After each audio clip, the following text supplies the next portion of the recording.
In Western Virginia, a pastor known as the most consanguineous forced 3 nieces to marry him within his church.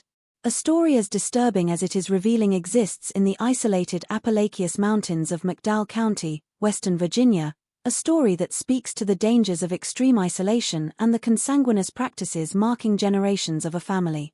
This is the story of Ezekiel Thornton, a self-proclaimed pastor who, under religion's veil, perpetuated one of the most shocking cases of documented consanguineous union during the 1950s. For decades, the Thornton case remained hidden, its secrecy protected by geographical isolation and the code of silence that hovered over Western Virginia's small rural communities in the post-war period. It was not until 1978, following complaints from worried neighbors, that local authorities finally intervened and the true extent of this family plot began to surface. Born in 1911 on a small rural property outside of Welsh, the largest city in McDowell County, was Ezekiel Thornton. The son of miners, he grew up in a community already marked by isolation and by marriages between cousins, a relatively common practice in those remote mountains. Historical records show his own parents, Isaac and Martha Thornton, were second-degree cousins, a practice that, while questionable, was not uncommon in the isolated regions of Appalachians during the early 20th century. After a brief period working in the coal mines that dominated the local economy, Ezekiel at 19 claimed to have received a divine call during a high fever. This fever was caused by pneumonia contracted in the mine's depths. According to reports from older community members interviewed years later, this episode marked a radical change in his personality. From his illness emerged the previously quiet and reserved young miner with an unusual religious fervor and the conviction he had been chosen to found his own church, the Church of Purified Redemption, as Ezekiel baptized it.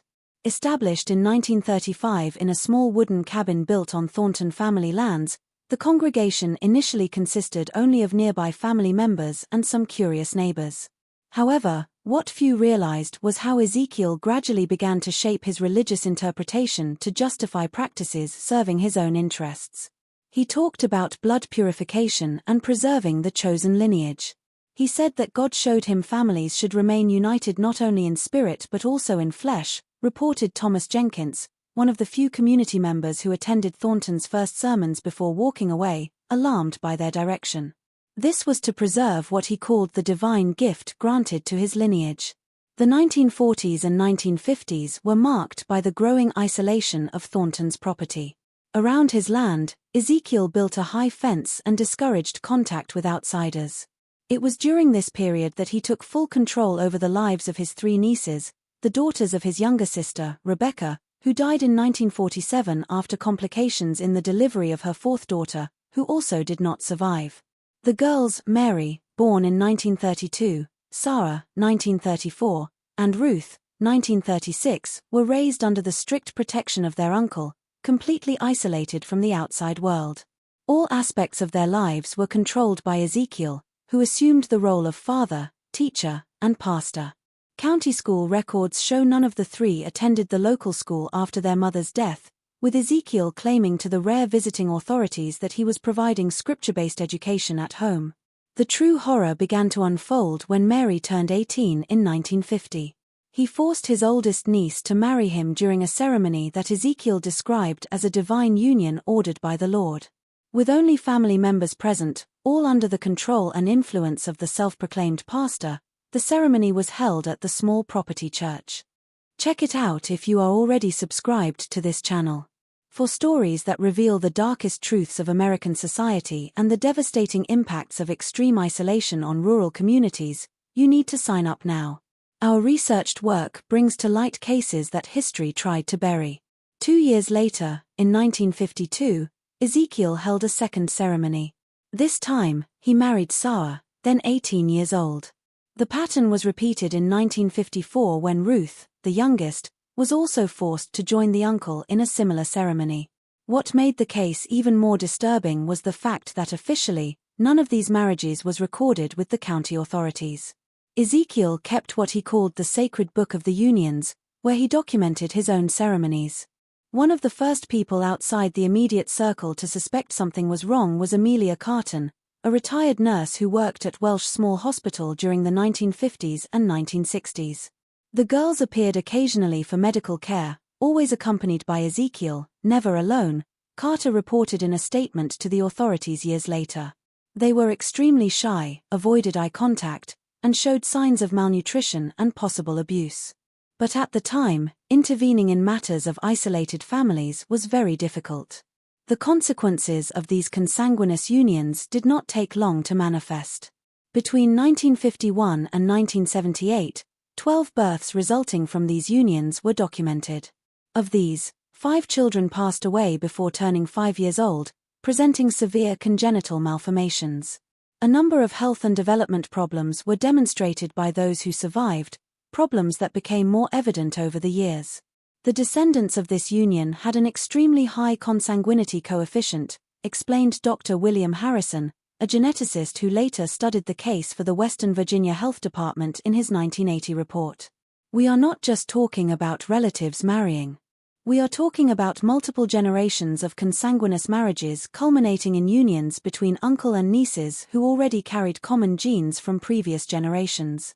A number of conditions typical of high consanguinity were demonstrated by the children who survived: severe cognitive deficit, congenital heart problems, cast fingers synactally, asymmetrical faces, and compromised immune systems. James, the firstborn of the union with Mary, born in 1951, had a severe form of polydactyly, extra fingers on both hands and feet, as well as a serious intellectual deficit that prevented him from developing language and simple words, even in adulthood. A strict pattern established by Ezekiel was followed by life on Thornton's property. The 3 women and their children lived in precarious conditions, working on the small plantation that guaranteed the family's subsistence. The isolation was almost total.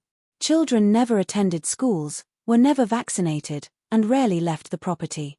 Through his preaching, in which he claimed the outside world was contaminated and that only his family had been chosen to preserve the purity of the lineage, Ezekiel justified this isolation. A rigid set of rules was established by him, including collective prayers 4 times a day and severe physical punishments for any questioning of his authority. For almost 3 decades, the situation thus remained, protected by isolation and the reluctance of local authorities to interfere in family affairs, a common attitude in the rural areas of Western Virginia at that time. It was not until 1978, when one of the children, Daniel, born in 1962 from the union with Sarah, managed to escape the property and seek help, that the case began to be investigated. Then 16, Daniel managed to reach the city of Welsh after walking for almost 20 kilometers through the mountains. Despite his impaired development and communication difficulties, he was able to convey sufficient details about the situation on the Thornton property to the authorities to justify an investigation. Sheriff Robert Anderson, who led the first official visit to the property in October 1978, described the scene as something out of another century. The property was in deplorable conditions with deteriorated structures and evident signs of extreme poverty. Children, many clearly presenting physical deformities, seemed scared and malnourished. Ezekiel, then 67, still maintained absolute control overall through what I can only describe as a combination of religious and physical intimidation. A significant dilemma for local authorities was presented by the Thornton case. In 1978, there were no specific laws in Western Virginia to directly address the issue of consanguineous marriages within isolated religious contexts.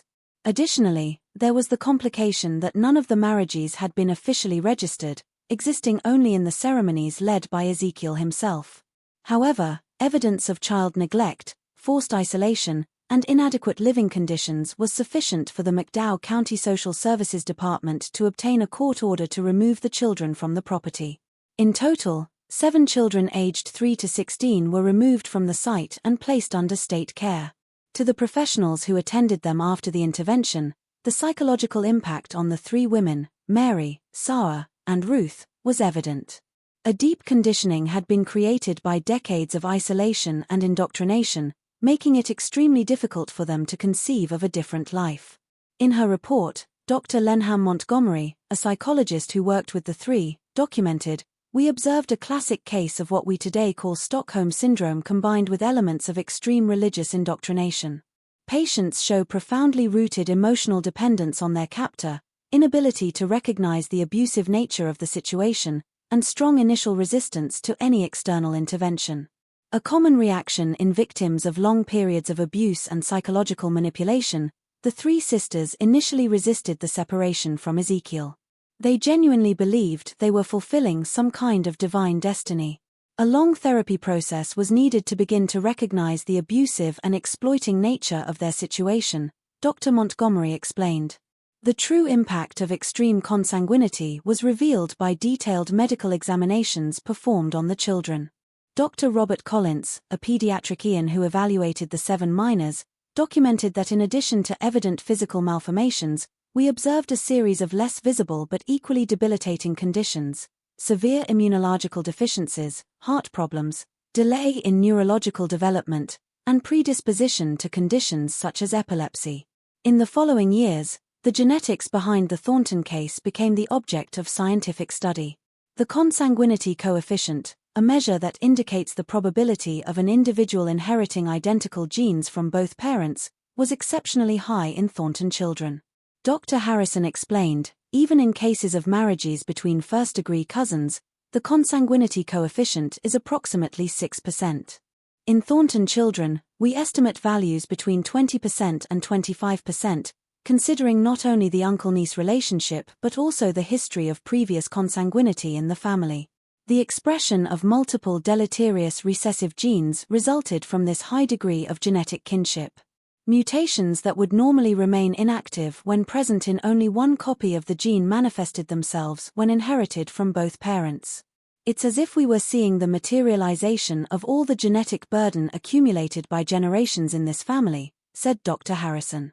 If you are following the story, I ask you to leave the phrase in the comments. The isolation that allows these horrors to remain hidden is where true darkness lies. Your voice is important so that cases like this are not forgotten and so that we can continue to bring to light stories that society needs to know. In March 1979, Ezekiel Thornton's trial began, attracting attention from regional media. Although the case was widely protected from national scrutiny due to its sensitive nature and concerns about the victim's privacy. In his belief that he was fulfilling a divine mission, Thornton, then 68, remained irreducible. At a particularly disturbing moment during the trial, he stated, "What they call wrong, I call sacred. What they call disease, I call a mark of divine choice." A combination of delusional disorder with elements of narcissistic personality disorder was diagnosed by psychology experts who evaluated him. Dr. Calvin Matthews, a forensic psychiatrist who examined Thornton, concluded, the defendant developed an elaborate, delusional system centered on distorted religious beliefs which conveniently legitimized his desires and behaviors. There is no evidence that he does not understand the nature or consequences of his actions. He simply justifies them through his own belief system. The verdict arrived in June 1979. Ezekiel Thornton was considered guilty of multiple accusations, including child neglect, forced isolation, and exploitation of vulnerable dependents. Although accusations related to consanguineous unions were complicated by the lack of official records, medical evidence and testimonies were enough to ensure a 25-year sentence. Thornton died in state arrest in 1984 at the age of 73, never expressing remorse for his actions.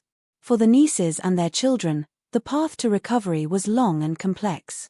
Mary, Sarah, and Ruth went through extensive psychological rehabilitation programs. The three sisters were initially housed together in a specialized installation for prolonged abuse victims. Gradually, they began to rebuild their identities and autonomy. Dr. Peter Lawrence, director of the rehab program, noted, the challenge was not only to treat the trauma of abuse, but literally to teach these women to live in the modern world.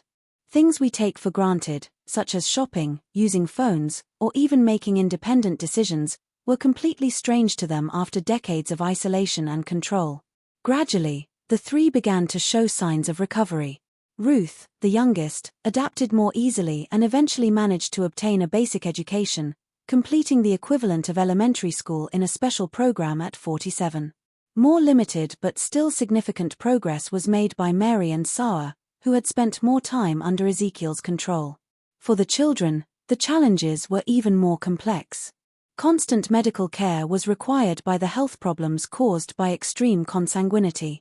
In addition, Specialized educational programs were required for many of them due to significant delays in cognitive development. James, the eldest son, spent most of his adulthood at a specialized care institution, never developing full independence due to the severity of his cognitive deficits. Elizabeth, daughter of Ruth, born in 1972, partially overcame her limitations, eventually completing high school in an adapted program and working in a protected environment. A symbol of resilience became Daniel, whose escape enabled the intervention that ended Ezekiel's regime. Despite his learning difficulties and chronic health problems, he was able to adapt to life outside the Thornton property. At age 25, he gave a rare interview to a local newspaper where he stated, "I don't always understand the world outside, but I know it's better than what we lived. Sometimes I still have nightmares about that place, with those voices saying we were special when we were actually being destroyed." In the following generations, the genetic impact of consanguinity continued to manifest. A compromised genetic burden was still transmitted by the children who managed to have their own children with unrelated partners. Dr. Jessica Reynolds, a geneticist who accompanied the long-term case, explained, even after the interruption of consanguineous marriages, deleterious mutations remain in the family genetic pool. We observed a significantly higher incidence of conditions such as autoimmune diseases, cardiovascular problems, and certain types of cognitive deficits in descendants, even when inbreeding is no longer present. A significant impact on Western Virginia's public policies was also had by the Thornton case. In 1981, the state revised its children's protection laws, establishing stricter protocols for investigating isolated families and closed communities.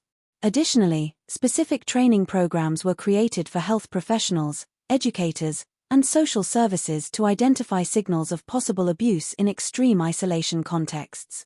Sociologist Dr. Martin Reynolds, who has studied isolated communities in the Appalachians for 3 decades, noted, "The Thornton case is an extreme example but is not completely isolated. The mountainous regions of Appalachias have historically housed communities with high levels of geographical and social insulation, creating conditions conducive for practices such as close relatives marrying." What makes Thornton exceptional is the distorted religious control element and the extent of consanguinity over multiple generations.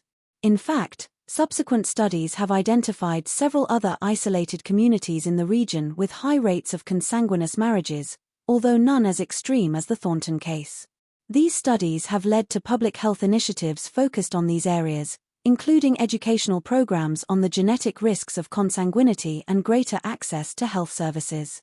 The Thornton property, the stage of this dark history, remained abandoned for years after the authorities' intervention.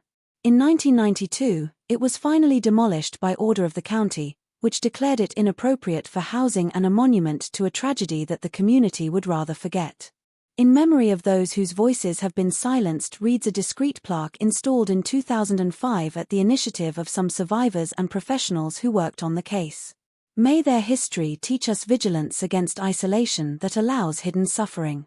Where the Church of Purified Redemption once stood, a small woods was planted as a silent memorial to the victims. Important educational tools for health, social assistance, and law enforcement became the medical, psychological, and genetic records of the Thornton case. This case is often used by medicine courses in regional universities as a study on the biological effects of extreme consanguinity, just as social worker training programs analyze it as an example of the dangers of social and religious isolation. In 1998, Mary Thornton passed away at age 66 after heart complications, one of the common health problems in her family. Reaching 76 years despite several chronic health problems, Sarah lived until 2010. The youngest of the sisters, Ruth, was still alive in 2015, residing in an assisted community specializing in extended trauma survivors. Of the 7 children rescued in 1978, 4 had already died by 2015, all before turning 50. Various health challenges requiring constant medical care continue to be faced by the 3 survivors. In 2012, Daniel, whose courage had exposed the case, died at age 50 due to congenital heart complications, a dark reminder of the genetic legacy he carried. A discreet defender of awareness about the dangers of consanguinity became Elizabeth, who had achieved the greatest degree of independence among the children. Occasionally, He participated in lectures at medical schools and social assistance programs, sharing his experience. In one of these rare public appearances in 2008, he said, "I carry the marks of this story in my genes, my body, and my mind. Each day is a fight against the legacy that was imposed on me before I was born. I talk about it not because it is easy but because silence allows stories like mine to continue to happen." An extensive longitudinal study on the effects of consanguinity observed in the Thornton family was published in 2005 by Dr. William Harrison, who had studied the case from the genetic point of view. Their conclusions were alarming. The increase in homozygosity, the condition of having identical alleles in a genetic locus, resulted in an unprecedented expression of deleterious recessive characteristics. We observed not only evident physical malformations but also a dramatically increased susceptibility to various conditions, autoimmune diseases, metabolic failures, predisposition to certain types of cancer, and a significant reduction in life expectancy. A reference in the medical literature on consanguinity has become this genetic study, cited in textbooks and scientific articles as one of the most extreme and well-documented cases of the biological effects of unions between close relatives along multiple generations. From the sociological point of view, the case also generated important reflections on how isolated communities can develop and normalize harmful practices. Dr. Angela Morrison, an anthropologist who has studied isolated rural communities, noted, "The Thornton case illustrates how extreme isolation combined with unqualified religious authority can create environments where clearly harmful practices are normalized. The lack of exposure to broader social norms and the absence of external verification mechanisms allowed this situation to persist for decades." Complex is the legacy of the Thornton case in the local culture. On the one hand, there is an understandable reluctance to openly discuss such a disturbing episode. On the other hand, the case served as a catalyst for significant changes in the way isolated communities are monitored and how social services operate in the region. Sheriff Anderson, who led the initial intervention, reflected years later, before the Thornton case, there was a widespread attitude of non-interference in how families lived, especially in remote areas.